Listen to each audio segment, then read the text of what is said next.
Hello, hello, and welcome to ohmTown Daily News Show, the news show that's powered by a website called ohmTown.com. Today is June, 4th, 2024. It's Season 3, Episode 156. I am Mayor Watt, and up above me is the visualizer for the sentient AI from the future. Good evening, ohmTown citizens. Welcome to ohmTown Daily. Magic trick.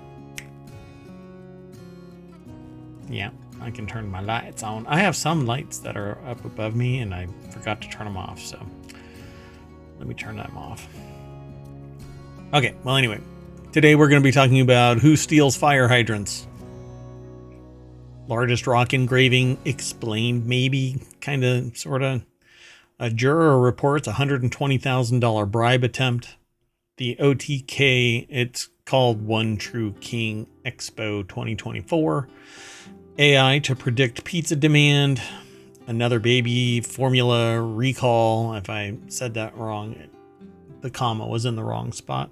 Another baby, or another baby formula. I'm not sure.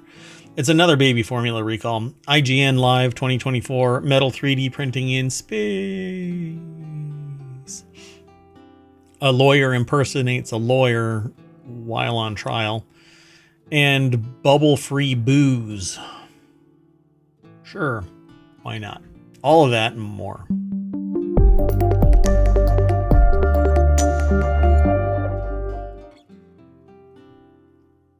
Hello. Well, hello there. You want to get into the articles? Got them all set up. Might as well do this. That's why we're here, right? That's right. You know, I have a chat. I'm going to get this out of the way right away. Hey, go over to twitch.tv/ohmTown and type in ! show notes. And that will give you all of the commands necessary if you want to find out what the latest show notes are for each of the 7 shows that we have. One updates every day. That's ODNS, ohmTown Daily News Show. If you type in ! ODNS, it'll spit out all of the URLs that link to the articles we are talking about. Since all roads lead to ohmTown and then back out to the various sources, that's what you need to do. And this is kind of how it works. You click on a link, it takes you to an article's little snippet. We don't have the whole article. We don't want the whole article. We want just a little bit of text to make you go, I think I want to go over there. But I also want you, and we also want you, the sentient AI and I want you, or is it sentient AI and me? I. Okay, well anyway, we want you to come and hang out with us, either in YouTube or over in Twitch. That's where we do the streaming live, YouTube and Twitch now. So if you type into the chat box on either of these places, you're going to get the ability to interact with us. And maybe, just maybe, you can be in a little video cell like Mayor Watt and the sentient AI from the future if you are oh so interested. Motivated, we can have a chat, a discussion, a dialogue, banter. The AI might be a little tired of this, but anyway, let's get into the article. The very first, well, there's 10 of them, but the first article is over on ohmTown Daily, which is the name of this show. It's pretty amazing. Mystery as fire hydrant thefts leave California neighborhood vulnerable. Now, what happens when you take a fire hydrant off the ground?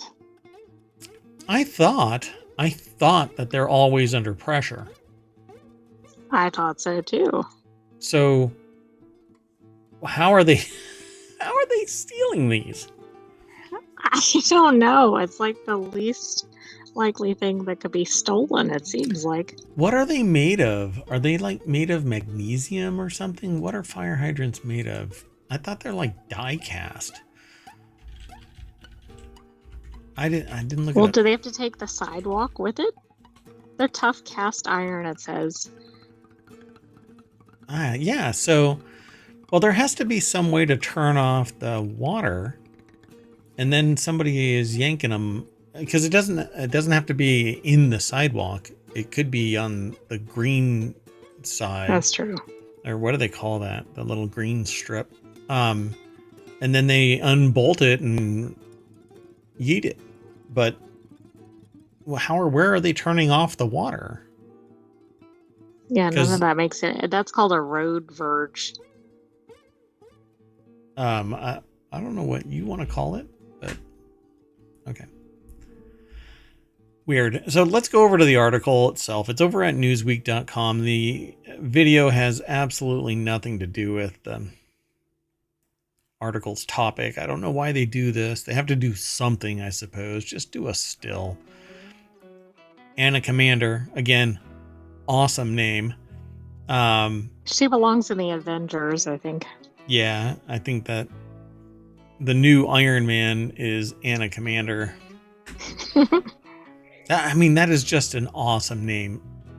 Because what was the other one? There was another one, like, Where in the World is Carmen Sandiego? And then there was another one that was an animated I don't remember character. who it was, though. What's her name? Like Nikki or... we might come across it again. I don't remember. I don't know. Well, we'll definitely come across the name Anna Commander because we aggregate news from Newsweek. Well, anyway, it is happening. The Los Angeles County Sheriff's Department told Newsweek via phone on Monday, according to news outlet KTLA, the thefts are occurring in the Florence Firestone neighborhood. The LACSD also confirmed to Newsweek it's occurring within Century Station jurisdiction. 4 hydrants have been taken near 82nd Street and Hooper Avenue, leaving the area without an operational hydrant. I'm assuming it takes a little bit of time to take a hydrant. Not really. It looks like there's only like maybe 4 or 6 bolts. And if it isn't under pressure, then they really don't have anything to worry about. But even if it's under pressure, who cares? If they can do it fast enough, zip, zip, zip, maybe they can get it undone. All they need is like a power tool, right? An impact driver. Put it on reverse and zip.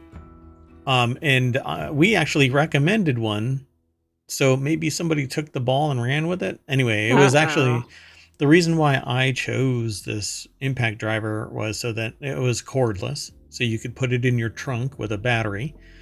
And if you need to change your tire, instead of having to dork around with the lug nuts, you could just go bzz, bzz, bzz, bzz, and change your tire. Real easy. Easy peasy. So an emailed statement sent to Newsweek Monday night, the LACSD said that there have been 85 hydrants stolen in 2024 in the unincorporated areas of the county. That's odd. Like, are people trying to turn it in for the metal or something? It's beyond annoying. Well, they would be turning them in somewhere. Where are they recycling fire hydrants where somebody goes, "Hey, George, where the hell are you getting all these fire hydrants?" And now it's out in the press, so obviously, yeah. Due to the severity of the incident, Century Station is partnering with Major Crimes Bureau. Don't worry about that murder. We've got hydrants to find. I'm sure that exactly.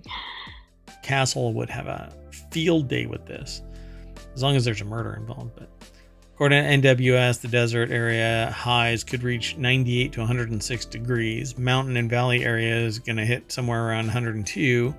Residents are advised to reduce exposure to heat. Apparently, somebody is taking it to the extreme. Maybe that's what it is. They think that if they get fire hydrants, oh no, and they set them on the ground, they can open the tap they'll and just water. Have water or something. Oh no. You know, I don't assume anything. I don't know what to say. Oh, well, we don't know what's actually going on. Why are these being taken? Yeah, nobody knows. All right, let's keep going. The next article is over in ohmTown Daily as well. There's a map here. What world's largest rock engravings may mean. The The engravings are found in Venezuela and Colombia on rock faces along the upper and middle Orinoco River. We've actually talked about this from time to time here in ohmTown because we talk about science, technology, and society. And this is actually a little bit of everything because we wouldn't know about it if not for technology.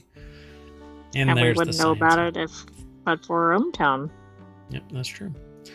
So again, Newsweek goes above and beyond by the archaeological dig that found Mick Jagger making a political comment. Oh, great. I don't know how these are together, but anyway, Aristos Giorgio put the article together. The pre-Hispanic or pre-Columbian engravings whose precise age is unclear, although they could be prehistoric, are found in Venezuela and Colombia on rock faces in the upper and middle Orinoco River. Is that the Orinoco River from the song? There's a song about, is it Orinoco River? I don't think so. Hold on, there is. Yeah, Enya. Orinoco Flow. There is? Oh, yeah. Enya, I did not know that. I remember. Anyway, since 2015, a research project initiated by Jose Oliver, I think I said Olivier or Oliver. Yeah, anyway, Oliver with the University College London Institute. That's the fancier version. Archaeology, yeah.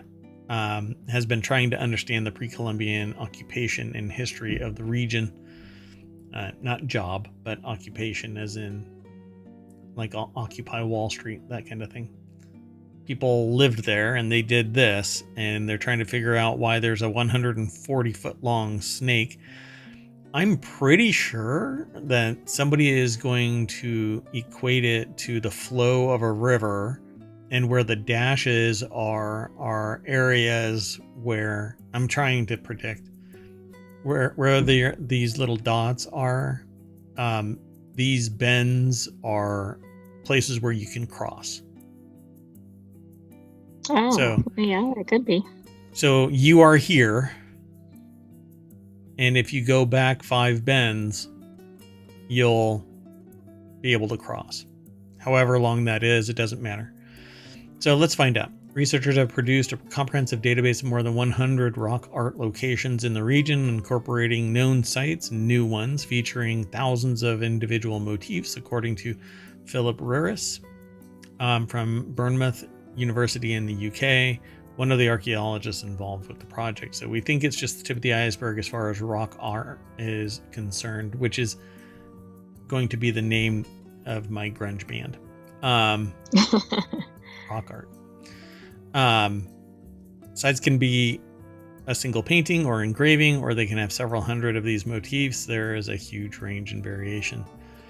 So they're trying to figure out what it is.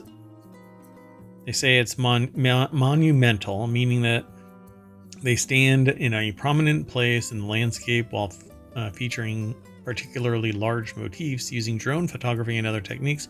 Some of the sites were already known, although the team discovered several new ones. So human figures, giant Amazonian centipedes, many of the largest are representations of snakes, boa constrictors, anacondas.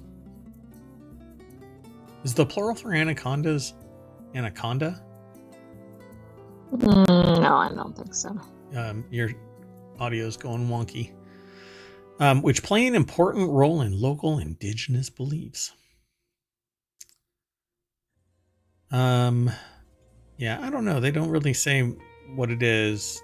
Monumental sites are truly big. We know that anacondas and boas are not just the creator deity of some of the indigenous groups, but lethal beings that can kill people and large animals. It's kind of the no shit news. We interpret the monumental rock art as a unique tradition of engraving, which likely emerged in response to a social milieu of intense contact and interaction between diverse indigenous groups during the pre-Columbian period. They function as markers of identity, territoriality, or indeed both, simultaneously warning people whose backyard they are standing in or signaling that they are among friends. Can you scroll up to show the map real quick? I just wanted to see if there was anything obvious from the, like, I didn't know if that was a river, but I guess that's country borders. Oh, that's a river right there. Yeah, this is a river, but I don't know where it all ends up. You know, because they occlude it with all of this other stuff, and you can't zoom in. This is a still picture, not a map so much. So what I'm going to end up doing after the show is pulling this map up and seeing where all Venezuela and Colombia converge at the Orinoco, and then seeing if I can actually count the bends, because if I'm right, I'm blowing their theory out of the water. That's why I wanted to look at it. Yeah. Wouldn't that be amazing? I actually make a discovery live. Anyway, let's keep going. Sound good? Sounds good. Okay, 1 second. All right. So the next article is over in ohmTown Daily as well. Juror reports receiving a $120,000 bribe attempt in pandemic relief fraud trial. This is amazing, and in light of other revelations in other court cases about bribe attempts being made, I feel like something in the last 10 years has pivoted where all societal controls and cares and the social contract has basically been thrown off, and these sociopathic criminal people and their tendencies are now unabashedly exposed to the light, and worse, nobody gives a shit. I think it's social media and the explosion of the internet. So a juror in a federal trial over an alleged pandemic relief fraud scheme told police that she was given $120,000 in an attempted bribe to acquit the defendants. By the way, they used a proxy, the person's father-in-law, if I remember right, dropped it off and said, there's more if you... Yeah, the person wasn't home. They dropped it off for somebody. I looked ahead at this one. They dropped it off for somebody in their family, I think. And then when they got home, they alerted police to it. Yeah, I think it's their father-in-law. Meredith DeLizo over at abcnews.go.com put the article together. More money was allegedly promised if the juror helped acquit the defendants. I want them to talk about... Okay, so here it is. This is the twisted part of it. Again, then back to the rise of sociopathy as basically a survival mechanism. It's a survival trait that's now part of mainstream human genetics. 7 people are on trial in connection with a federal prosecutors called the largest pandemic relief fraud scheme to date. They're accused of taking part in a $250 million fraud scheme through the Minnesota nonprofit Feeding Our Future that allegedly exploited funds from a federal child nutrition program during the COVID-19 pandemic to purchase big ticket items. That's just disgusting. Yeah, exactly. So there's the money. They actually just notified the court and the police, hey, somebody stopped by the house. The woman told the relative to tell juror number 52 to say not guilty tomorrow, and there would be more of that present tomorrow, the affidavit said. And to the relative. So where I heard about this, maybe they'll talk about it more. Oh God, look how pretty the bag is. That's so nice of them. I mean, this isn't something like, hey, if you vote this, this is actual somebody being brazen enough to go to somebody's house and drop off a bag of cash and say that. I mean, they might have even had like a doorbell cam or something. Is this enough to do a mistrial because you don't know who accepted? Well, they had to get rid of now at least 2 jurors because of this. Because one found out about it. So now that person's out too. Like, there's so much at issue there. And how did anybody find where the jurors live? I mean, right? It raises even bigger questions. Yeah, and there's another one right now where the jury is nobody's allowed to talk about the jury, but now the jury is going to be dismissed, which means all of their protections are gone, which means that these wingnut idiot sociopaths are going to be chasing down these jurists. There's a serious problem with our legal system, and when somebody can show up to your relative's house with a bag and say, "Here you go," you don't know what's in that damn bag. Highly likely that someone with they shouldn't access. have accepted the bag no matter what. It is highly likely that someone with access to the juror's personal information was conspiring with, at minimum, the woman who delivered the $120,000 bribe. No shit. Exactly. No shit news of 824. The 7 defendants on the trial have denied any wrongdoing in the alleged feeding or future fraud scheme and have pleaded not guilty to their charges. If they have receipts. Right? What, for the bribe money? Well, no. Well, first off, nobody shows up with $120,000 when the defendants are innocent. I'm in a similar conclusion here. Yeah, it's one of those things where I go, companies don't sit there and go, you know what, we'll give you $750 million, but we're not going to accept any wrongdoing. We're just going to settle. Really? So 750 is what you think is a good amount for what you are potentially guilty of? How much money did you end up making during this period of time? Oh, we're not going to tell you that. Okay, well, let's not accept the $750 million and we will just expose everything that we've got to the court and the jury can decide. Treble values are damages. Treble damages are massive in these kind of cases. So if they have any of this money, like, where is all of this money and who and what are they know that they're buying outrageous things with it. I'm flabbergasted by this. You know, why do I have to have... I'm also interested why this juror was targeted. Not that the juror did anything incorrect, but right. Like, do they think this juror was the least likely or the easiest way, like, to waiver? Do they think the juror was clearly on one side or the other? I mean, it's just interesting. Yeah, well, some people think that a jurist is on their side, but nope. Anyway, yeah, pretty wild. So again, if the prosecutor has the receipts, I say no. Like, just go, hit the gas, and go. This is, this isn't like, oops, I misfiled some paperwork. This is a $250 million private profit off of public money, and they're sitting there buying shit, like cars and stuff. Well, right. Did they apply, and did they buy a car, and did they not feed hungry children, basically? Those seem like pretty straightforward facts if they have evidence of it. Yeah. Apparently, $120,000 is the going rate to bribe somebody to buy somebody off. I did not know that until this article.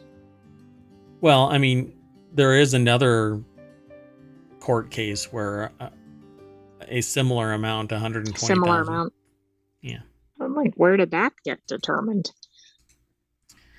There's a manual for ethics, which is always the smallest chapter in any HR manual, hiring practice.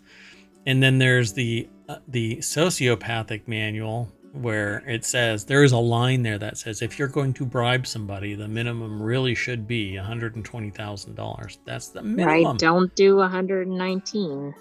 Correct. So the next article, we change gears completely. OTK, the One True King Expo, will show over 30 indie games on Tuesday as the June showcases kick off.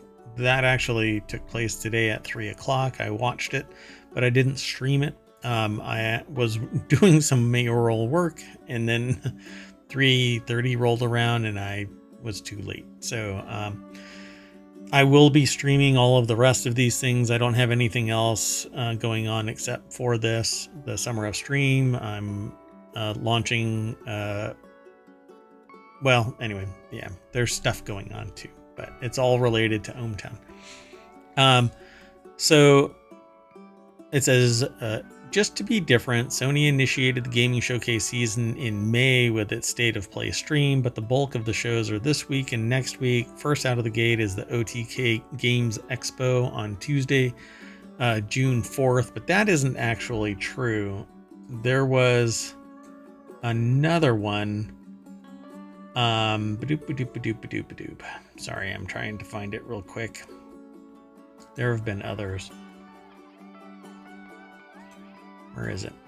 So there was the Sony PlayStation State of Play, Marvelous Showcase on May 30th, Silent Hill Transmission on May 30th, and then today's OTK.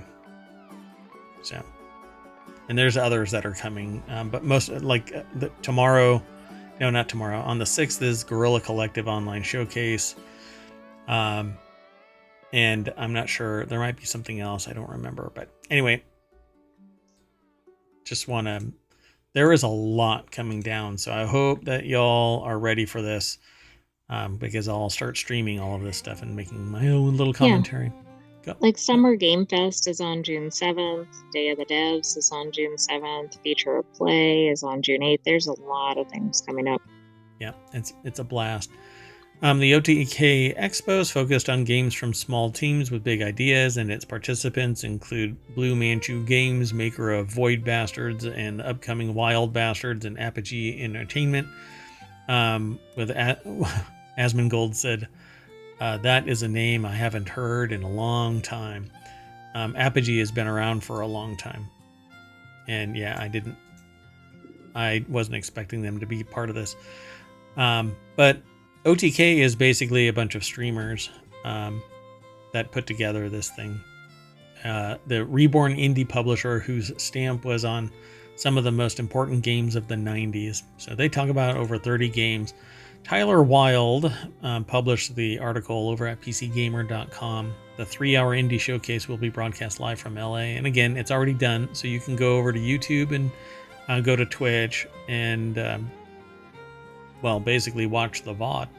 That's what I'll be doing. Tomorrow, I'll probably be streaming that VOD and going over it if I can. I don't think that they'll block it, but stranger things have happened. So OTK Network is a streamer group. That's what they say right here. And the show will be hosted by members Asmongold and Esvind, as well as the show's executive producer, Auvalie May. It's not all trailers. The live show will span 3 hours and will include panels featuring Will Neff, Soda Poppin, Imaru, Nimple, which I don't think I've ever said that name out loud. And some surprise guests, and I don't recall who all. There were a lot of people that showed up. Anyway, that's really it. Go and check it out. Yeah, it says it'll be streamed on Twitch and YouTube, so it's there already. Was there something you wanted to see? No, I think it's going to be an exciting week for gaming. Yep. Woo. Okay, so let's keep going. The next article is over on the Mobile channel. Domino's says that it uses AI to make pizzas before people order them, which I think is brilliant. So I do too, but I wonder what it's basing its algorithm or whatever on. Yeah, it's ChatGPT, and it's just making. Oh my gosh, something that I saw today using ChatGPT. OpenAI released a video today where they told the bot that I hate to say bot because it's more sophisticated than a bot, but because it has speech synthesis, but they had it build a story in real time and do the voice acting. The guy said, okay, I want you to make a growling kind of who dares bother me in my lair and make it sound like a lion. And the person goes, okay, well, how about this? And says the phrase as if it's a lion, and then constructs another character that's a snake that has a maniacal laugh and says your reign is over, and the person It's really cool. yeah, we'll have to I'll do it in I'll play it in Reality Hacker this weekend. But it's one of the things where I haven't posted this short about it. I don't know if I will, but I'm a big proponent of using these tools because it empowers people. In business, AI is doing something like this. Domino's is betting that AI will help it make and deliver pizzas faster, according to CEO Russell John Weiner, who says the world's biggest pizza company is already using the technology. And so if AI can predict historically when and what and where pizzas are being ordered, then it can front load it so that it's ready faster. The thing about it makes sense, but are people that predictable? Yeah. But I don't want a cold pizza, and 5 minutes makes a difference with pizza. Mm-hmm. Yeah, but they use warmers. I know it's not the same thing as fresh from the oven, but unless you're getting it, like even if you're picking it up, there's a delay in when you eat it. I take a slice as I'm driving it back. If I go. Yeah.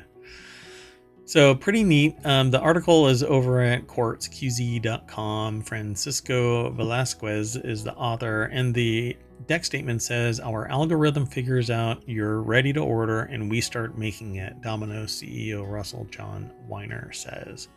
Dun dun dun. I haven't had Domino's in about as long as I've heard the name Apogee Entertainment. I cannot remember the last time I've had Domino's. Pre-pandemic. Yeah, I was going to say it had to be pre-pandemic. And even then, I think I can say exactly when it might have been, but I won't say it on here. Oh, I know exactly when. It was when I ordered it, and they lost the order twice. And then when I got there, they had billed me, but said I hadn't ordered. When I went there, even though it was a delivery, and I'm like, y'all are out of your mind. I think you've been smoking or cooking a little too close to that pizza oven. Anyway, it says we make pizzas before we order them, or before people order them. Weiner told investors during the company's earnings call in May, you order online, and at some point our algorithm figures out you're ready to order, and we start making them. So I'm sorry, but if the AI is doing this after you start your order online, yeah, if you're putting it into the freaking shopping cart, you're almost pot committed. Sure. All right. Yeah, but there's a lot of people who put things in their carts and don't buy them, although maybe not for pizzas. Yeah, but again, if your account has a historical context of just putting stuff in the cart and not following through, then sure. But does it take AI to dictate that? The whole reason I wouldn't think so. Yeah, it's basically a bot that's looking at it going, this person has a 99% chance that they're going to order, versus Mayor Watt, who orders it and is denied 3 times until he shows up and says, look, I have the receipt. Oh, that's completely irrelevant. And then they didn't refund the whole thing. They kept $2. There was some fee that had been attached to it, and they kept the $2. Hey, you bothered to show up instead of getting a delivered fee.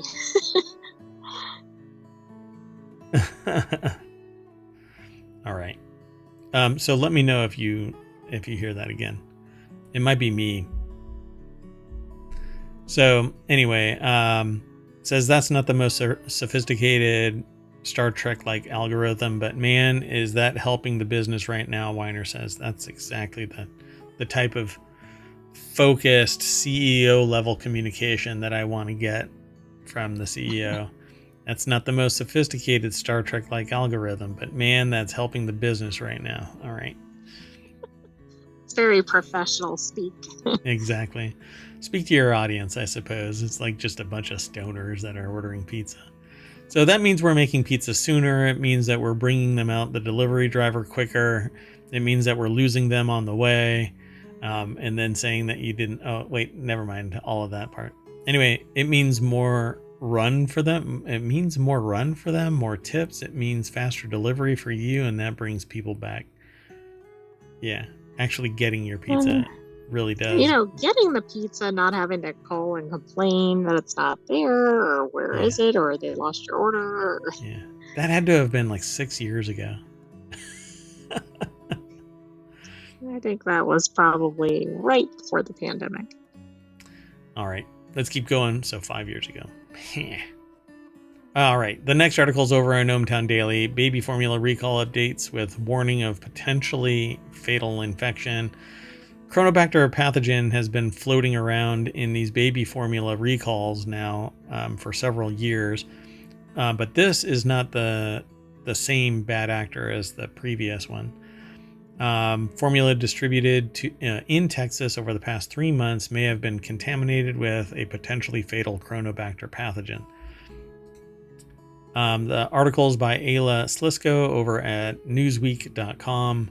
There's no deck statement, but it says Dairy Manufacturers Incorporated of Prosper, Texas, originally announced that it's, I think it's Cresolac and Pharmalac infant formula products had not been evaluated by the FDA to determine whether they meet U.S. food safety and nutrition standards in a recall issued on May 24th. Okay, that is interesting. Does that mean they put them on the market without checking, or they didn't run a particular batch through? Well, I'm not sure. It says the press release issued by the company on Monday and shared to the FDA website on Tuesday warned consumers that batches of the infant Cresolac infant 0 to 12 formula that were distributed in Texas only had tested positive for the bacteria Chronobacter zacchaei. This is the same Chronobacter variant that we've run across in other bigger name infant Correct. formula. Yeah, like more well-known brands. Yeah.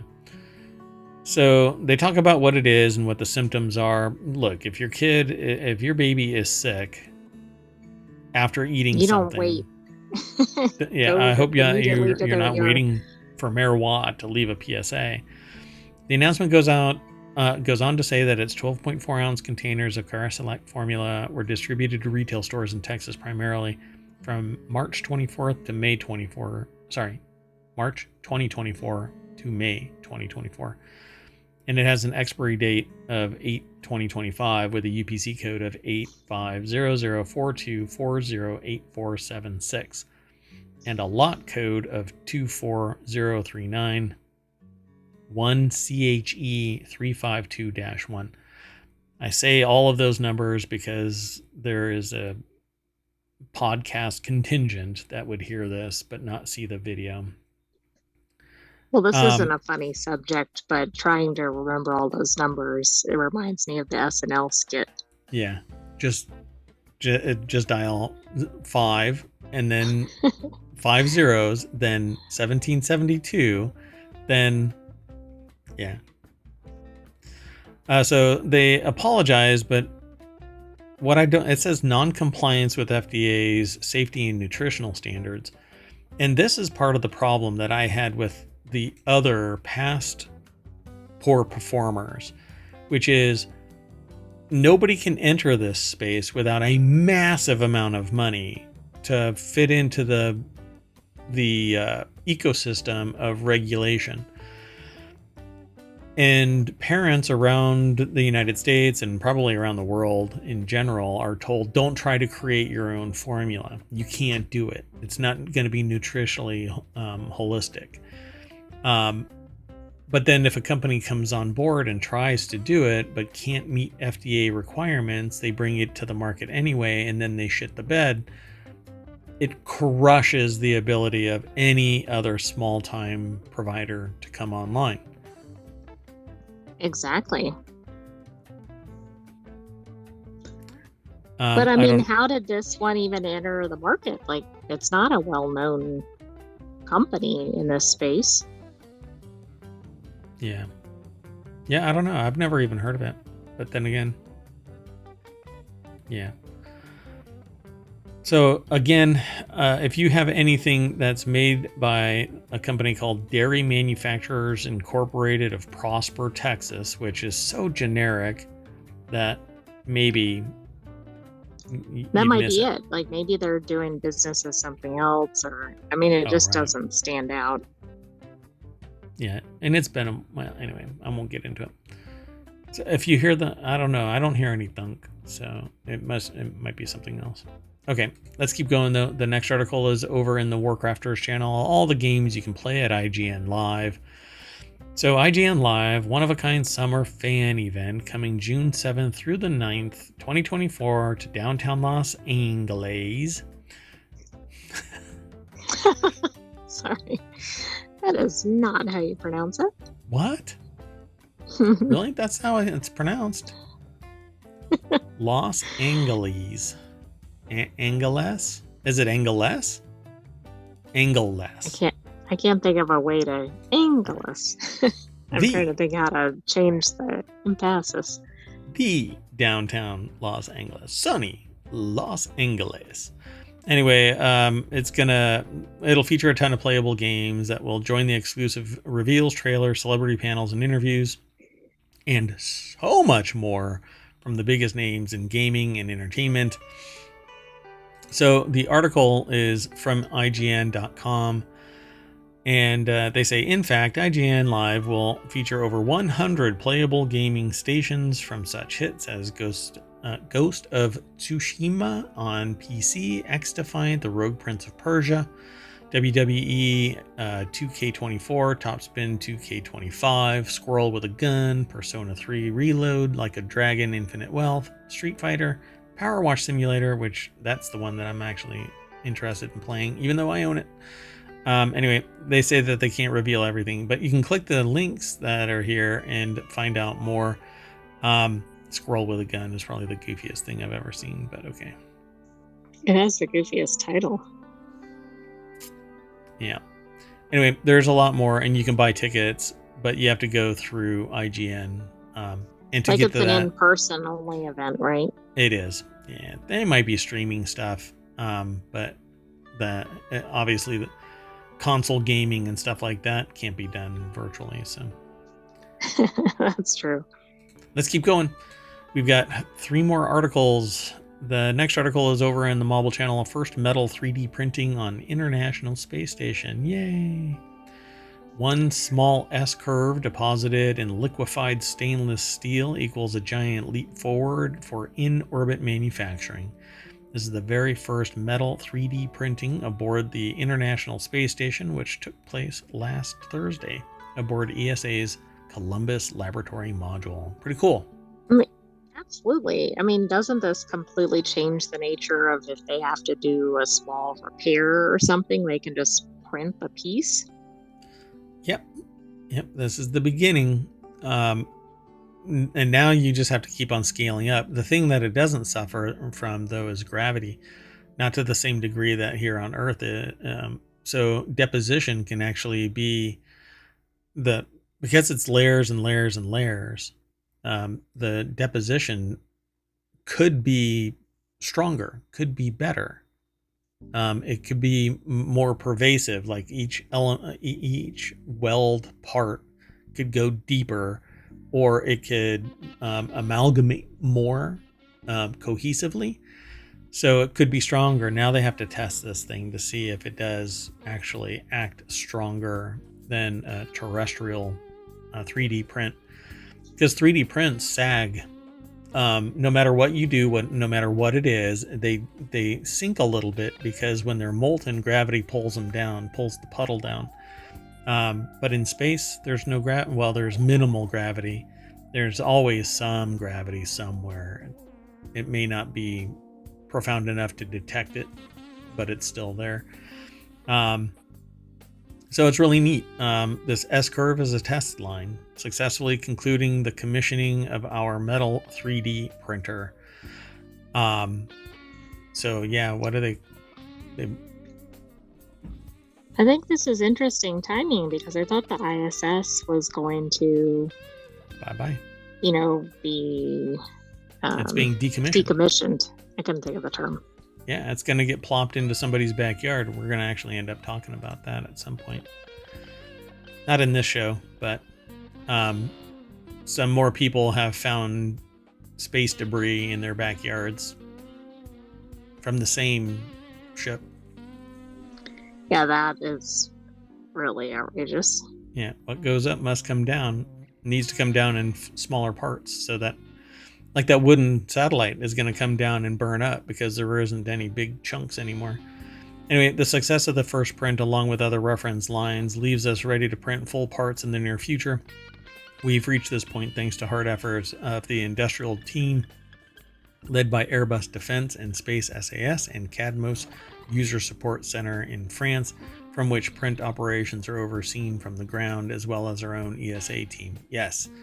Thank they the don't engineers. send up tech support like to the ISS or whatever. Yep, that one guy who's like, "Hey, I want to go up, and I'll pay to fix the Webb satellite or the Webb telescope." But right, the windshield wiper thing or whatever. Yeah. But I'm the one that has to go and deliver it. I'll pay for it, but I'm the one that has. It's my money. I get to do what I want, right? Right? Mm-hmm. Fever dream. Yeah. Anyway, Sebastian Gorault, throw a coin to your Witcher. Part of the team at Consortium leader Airbus adds, "We're very happy to have performed the very first metal 3D printing aboard the ISS. The quality is as good as we could dream." Wow. Toot toot. I mean that is a pretty some serious marketing. That is a pretty good weld. Like on the ground, it's like called pushing dimes or pushing a puddle or a whole bunch of stacking dimes and pushing a puddle. And you actually see little lines because you dab the rod or anyway, without getting into it, it makes little lines. And on top of the lines is slag, and you have to hammer the slag off. And then you see the weld, and then you can sand it flat and make it all invisible if you learn how to weld properly. This, I don't see those little lines. So right, so that does seem like it'd be sturdier. Yeah, it's like one cohesive deposition instead of little stacked dimes, where again, if you do it wrong, it can shear right on those little dimes because they don't bond well enough together. Anyway, the print process is overseen entirely from the ground. All onboard crew has to do is open a nitrogen and venting valve before the printing starts. For safety reasons, the printer operates within a fully sealed box, preventing excess heat or fumes from escaping. That's always good. Probably not made by Boeing. ESA materials engineer Advinit Makaya from the ESA's Directorate of Technology, Engineering, and Quality has advised the project. 2 of these printed parts will be analyzed in the Materials and Electrical Components Laboratory at ESTEC in the Netherlands, ESTEC, in the Netherlands, to help us understand whether prolonged microgravity has an effect on the printing of metallic materials. The other 2 will go to the European Astronaut Center and the Technical University of Denmark, DTU. Dum, dum, dum. Pretty awesome. Yeah. Oh, you know what? There was actually a video. Think oh. So go for it. What were you going to say? I said, do you think this will actually then feed back into Earth-based 3D printing and maybe they'll even improve that? It will definitely advise. I noticed something that the weld did which doesn't necessarily happen when humans do it, but this was robotic and it did it. When it changed direction, it paused, and that created a puddle right there. So the weld actually has a deformation in it. So it's pretty cool. Yeah, like if like a human would have done this, and if they're skilled, they wouldn't have created that little pause right there. But it happens about 50% of the way through the weld. It stops right there, right there. In that I wonder half second. why. No, it's like when they change directions, right? Yeah. Yeah. And that's a problem with the mechanization of it. But bots do perfect welding every time.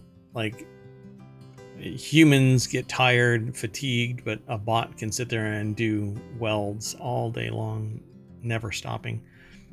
Okay, let's keep going though. We have 2 more articles. The next one is in the Law Nerd channel. Colorful attorney with massive client list sentenced for $2 million theft, impersonating his lawyer.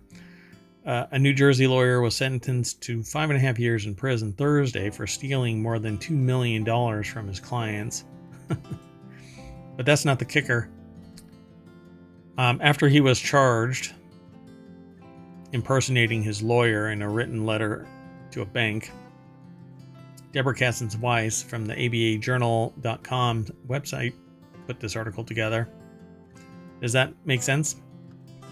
So he's an attorney. Yep. He's in trouble for theft or whatever, and then he was sentenced to 5.5 years. Impersonates another attorney? His attorney. Yeah. Yeah. So this is after he's been sentenced to 5.5 years in prison for stealing $2 million from his clients. He's really learning his lesson here. Yeah. The remorseless followed a 2023 guilty plea. So it took a while. Interesting. It took almost a year. Yeah, well, that might be because I think there have been backlogs, like even from the pandemic. So the sentence imposed by U.S. District Judge Julian X, which I swear we've seen that name before.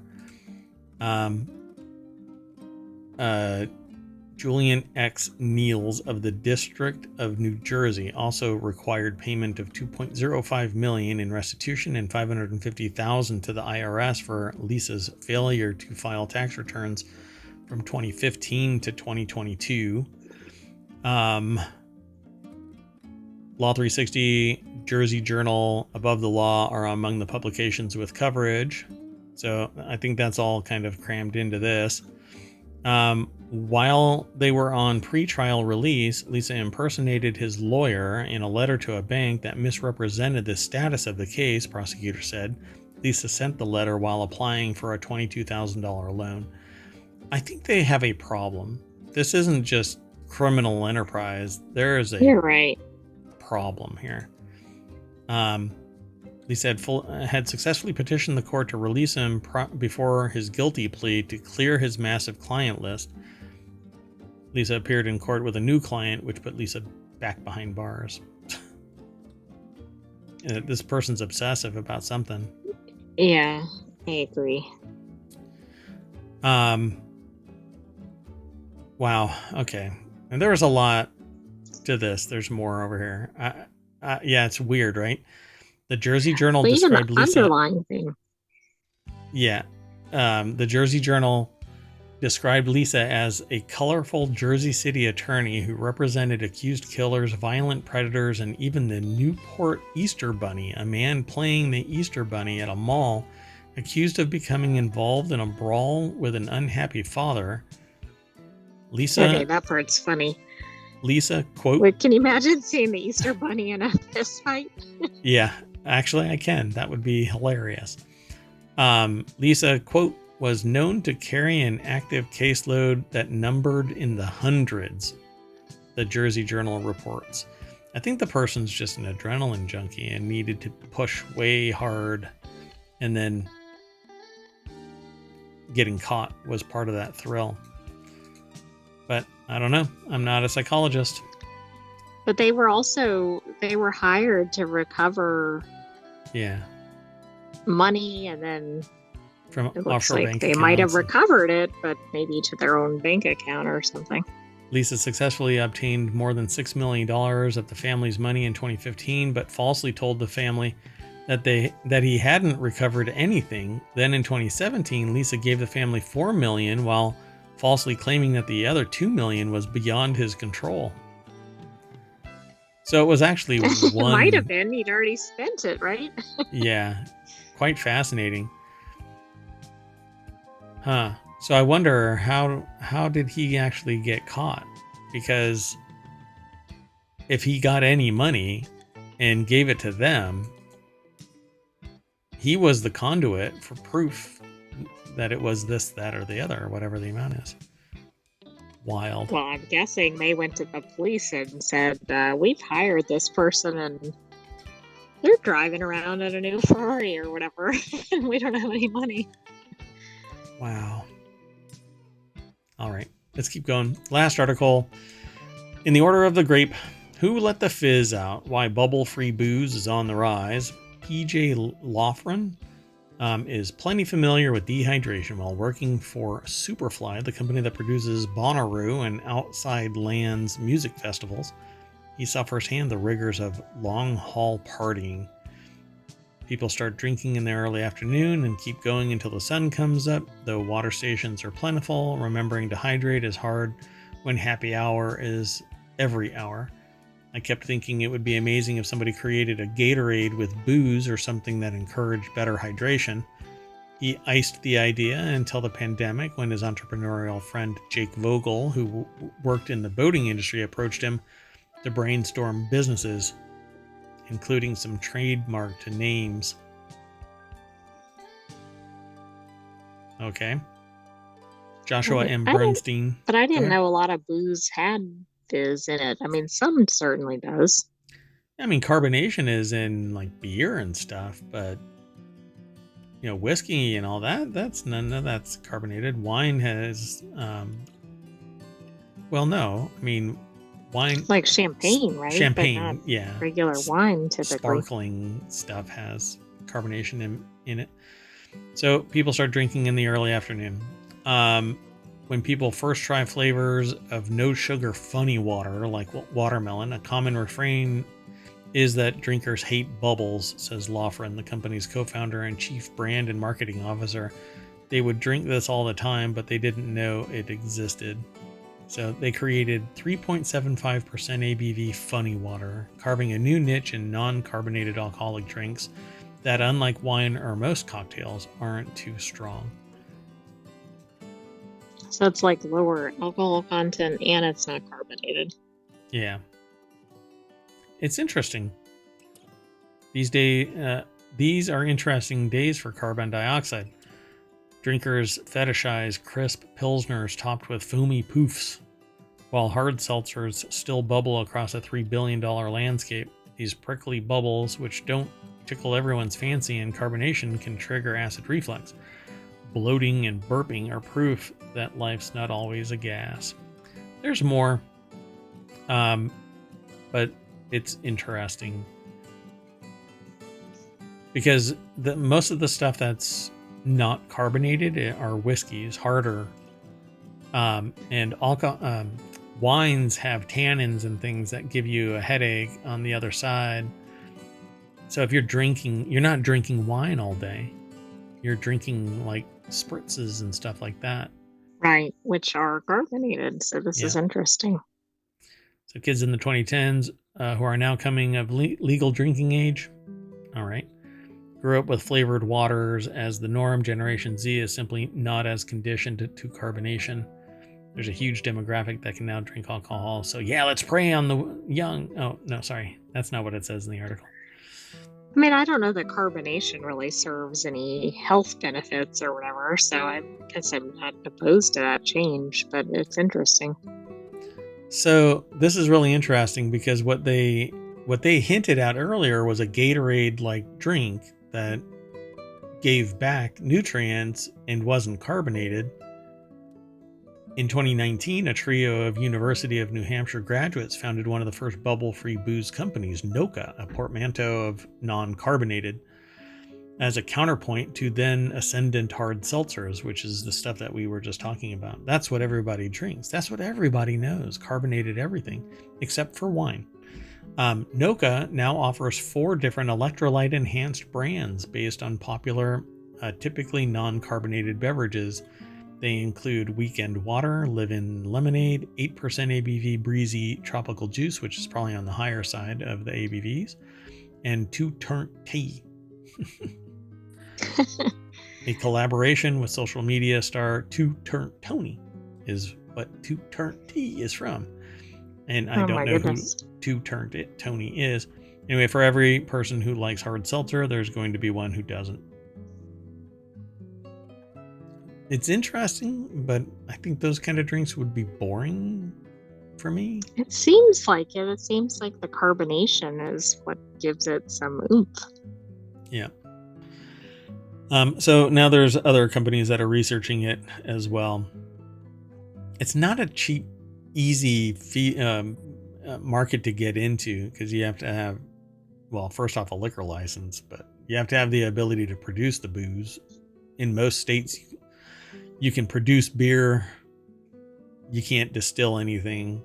This seems like maybe distilled. I don't know what this is.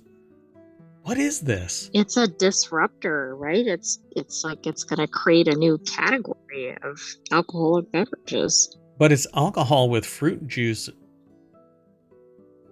which means it has to be distilled, right? By formulating spritzy seltzers with fruit juice and spirits. That means that it's a distillation.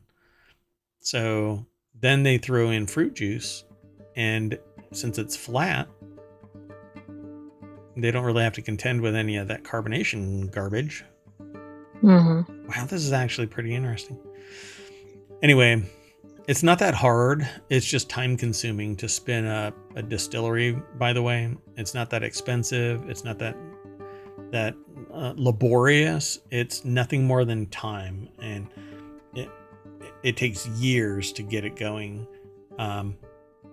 So anyway, last year, its 100-calorie canned cocktails were available in 7 states. This is Stateside Vodka's fast-growing Surfside range of vodka-based iced teas and lemonades. So yeah, it's basically a distillation, and then they are throwing flavors into it. Easy peasy. So will you be trying one of these? I don't know. Yeah, sure, why not? I don't know. One of the shows that I want to bring is Distillerist. Unfortunately, it's entirely illegal in the United States to distill alcohol for consumption. Right. You'd have to talk about commercial distilleries or other things. Yeah. And nothing says, hey, let's be healthy, like chugging. I mean, it's once a week. I guess it doesn't really matter. You know, talk about a drink for an hour. Maybe I'll play games and do it at the same time. Well, that's it, folks. We talked about all 10 of our articles, and so we are going to distill ourselves right back to the welcome sign in ohmTown, ohmTown.com. Go over, become a citizen. You can hang out with Ohmatron and the other bots. We don't have bots. There's really... I can, by the way. Yeah, there's no bots on a good day. Actually, I have protections in place to stop it, but I do have the ability, and I've tried it a couple of times, to use Ohmatron hooked into AI to make comments. But I have always been kind of steadfast against using fake it till you make it. The problem, though, is nobody wants to hang out on a site that doesn't have a ton of content, and Reddit actually faked all of their initial users, and then Dig imploded and made Reddit the de facto social news site. I'm not trying to become anything like that because I use ohmTown for my information overload. that's what I encourage you to use it for. But you can always go into the discussions, and you can put a reply to whatever it is here that you see or what you've read and come back. But I'm not looking to actually. If I do anything, it's to test out AI, not to provoke a fake it till you make it kind of response. Yeah, just use ohmTown for your information overload purposes. If you're interested in something, like I'm interested in the mechanics of watches, so I have Band to Bezel, which is designed to be both a news aggregation segment, a show, and a storefront. I wanted Band to Bezel to have a storefront where you could buy watches. And like Bead Baby over here is a show where I talk about beads and do live auctions for specialized beads. But I just gave myself another idea, so I might actually have another show. I was gonna say Band to Bezel and Bead Baby are not live shows; they're channels, though. Correct. Yeah, they're not shows that are on ohmTown just yet. And just so that if you're curious about what our shows are, we have the daily show, which is ohmTown Daily News Show. And on Saturday, we also have Reality Hacker, Wanted, and Warcrafters. And on Sunday, we have the Continuity Report, Technology Today, and Four Wheel Tech. I've got one show pending called Mix War, which is about AI-generated music. And from there, I'm planning on 2 others, but I'm not going to talk about them. Okay. That's it, folks. I am Mayor Watt, and the sentient AI that tolerates being my co-host is right there. I love being your co-host, Mayor Watt. Thanks. Good night, ohmTown citizens. Thanks for joining us for ohmTown Daily. Be back tomorrow for another episode, and maybe there'll be some streaming before then, too. Yep, be sure to hang out. You can actually come into the twitch.tv/ohmTown channel and use the commands, because the bot is always there. Omatron is always hanging out. So see you soon. Bye-bye.